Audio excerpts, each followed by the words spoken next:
বড় পুরো। তাই?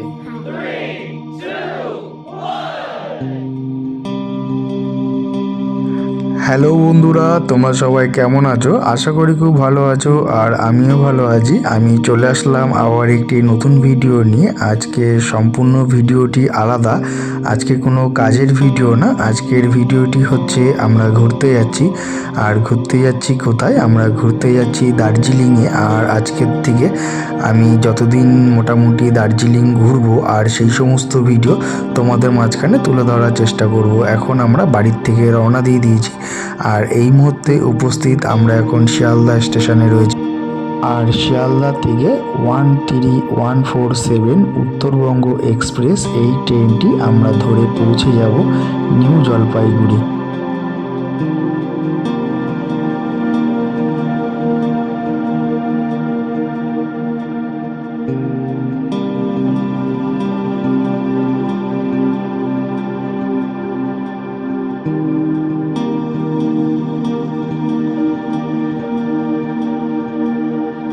আর আমরা এখন এই মুহূর্তে প্ল্যাটফর্মে চলে এসেছি। আর প্ল্যাটফর্মে ট্রেনটি দিয়ে দিয়েছে, আর ট্রেনটি ছাড়ার সময় হচ্ছে 7:40। আর পরের দিন সকালবেলায় ভোরবেলায় 6:15-র মধ্যে আমাদের এনজেপি স্টেশনে পৌঁছে দেবে। আর আমাদের ট্রেন সঠিক সময় 7:45-এ আমাদের ট্রেনটি ছেড়ে রওনা দিল তার গন্তব্যের দিকে। আর আমরাও মনে অনেক রকমের আশা এবং স্বপ্ন নিয়ে ছুটছি এক নতুন শহরে নতুন অভিজ্ঞতার জন্য। আর সাথে রইলেন আপনারা। আমি যতটুকু পারবো আপনাদের সামনে সেই সমস্ত অভিজ্ঞতার এক্সপিরিয়েন্স আপনার সামনে তুলে ধরার চেষ্টা করব। আর আমরা এখন এই মুহূর্তে এসে পৌঁছেছি বর্ধমান জংশন। আর বর্ধমানে বিখ্যাত সীতাভোগ, আর সেই সীতাভোগ নিয়ে আমরা ট্রেনে উঠে গেছিলাম। আমি তখন ভিডিও করতে খেয়াল ছিল না, কিন্তু পরবর্তীকালে মনে পড়েছিল বর্ধমানের সীতাভোগের কথা, তাই তোমাদেরকে বলে দিলাম। সীতাভোগটা দুর্দান্ত ছিল। বর্ধমান ছাড়তেই আমরা আমাদের খাওয়া দাওয়ার পর্ব শেষ করে শুয়ে পড়েছিলাম আগামী দিনের একটি নতুন ভোরের অপেক্ষার জন্য।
আর আমরা একদম সঠিক সময় এসে পৌঁছেছিলাম এনজেপি। আর এনজেপির থেকে আমরা বাইরের দিকে বেরিয়ে এসে সবার প্রথম একটি ম্যাজিক গাড়ি ধরে নিয়েছিলাম। আর এই ম্যাজিক গাড়িটি আমাদের কাছ থেকে ভাড়া নিয়েছিল 30 টাকা করে, আর আমাদেরকে পৌঁছে দিয়েছিল শিলিগুড়ি বাস স্ট্যান্ডের সামনে।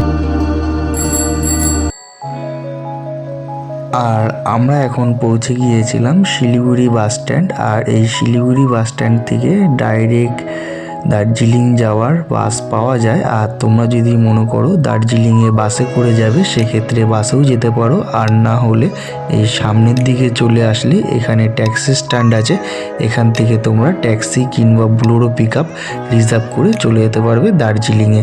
আমরা বুলোরো পিক আপটাকেই বেছে নিয়েছিলাম শেয়ারে যাওয়ার জন্য। শেয়ারে যাওয়ার জন্য আমাদের ভাড়া পড়েছিল মাথা পিছু 300 টাকা করে। সিজন অনুযায়ী ভাড়া কম বেশি হয়, সেক্ষেত্রে তোমরা আগের থেকে গাড়ির ড্রাইভারের সাথে কথা বলে নেবে। আর আমরা এখন রওনা দিলাম দার্জিলিংয়ের উদ্দেশ্যে।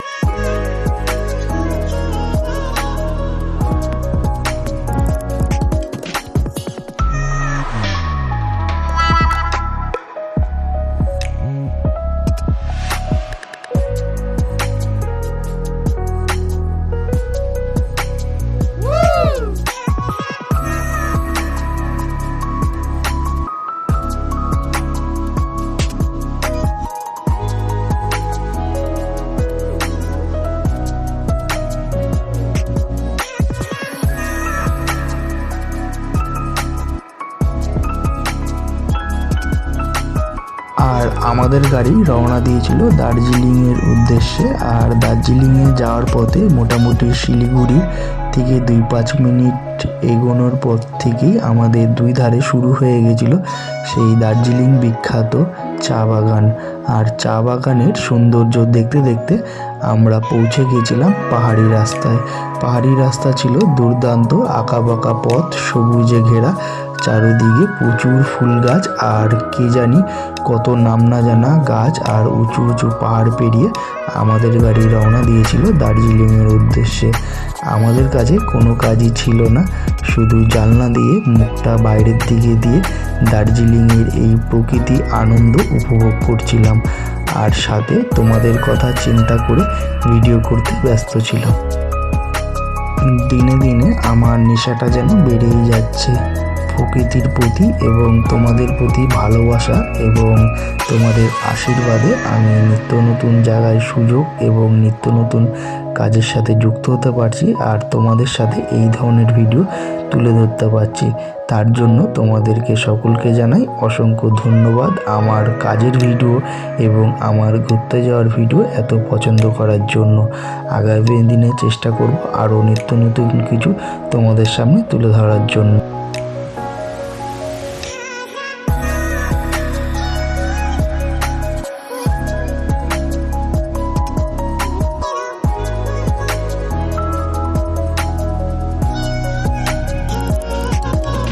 আর আমরা এখন এই মুহূর্তে উপস্থিত ভারতের সবথেকে উচ্চতম স্টেশন ঘুম। আর ঘুমকে পিছনে রেখেই আমরা এগিয়ে যাচ্ছি দার্জিলিংয়ের দিকে।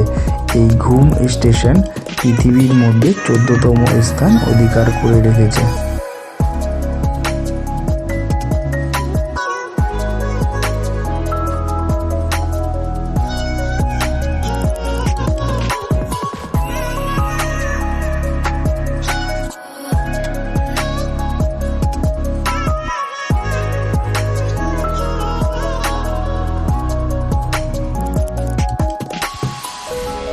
আর আমাদের গাড়ি এই মুহূর্তে দার্জিলিংকে ক্রস করে এগিয়ে যাচ্ছে দার্জিলিং মেলের দিকে। আর এখান থেকেই দার্জিলিং ঘোরার টয় ট্রেন পাওয়া যায়।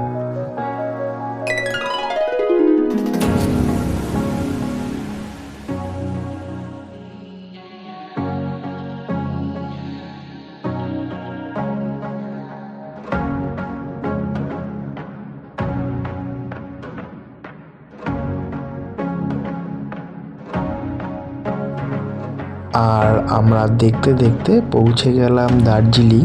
আর এই মুহূর্তে দার্জিলিং মেলের সামনে আমাদেরকে গাড়ি ড্রপ করে দিয়ে সে তার গন্তব্যের দিকে এগিয়ে যাবে। আর আমরা এখন এই মুহূর্তে উপস্থিত হোপের সামনে। আমরা এখন হেঁটে যাচ্ছি সামনে দার্জিলিং মেল। আর এই মেল থেকেই আমরা আমাদের পছন্দ মতন হোটেল বেছে নেব। আর আমরা মেলের কাছে চলে এসে একটি হোটেলের বন্দোবস্ত করে নিয়েছি। আর হোটেলের রুমটা ছিল খুবই দুর্দান্ত। হোটেলের যিনি মালিক ছিল তার ব্যবহারও খুব ভালো ছিল।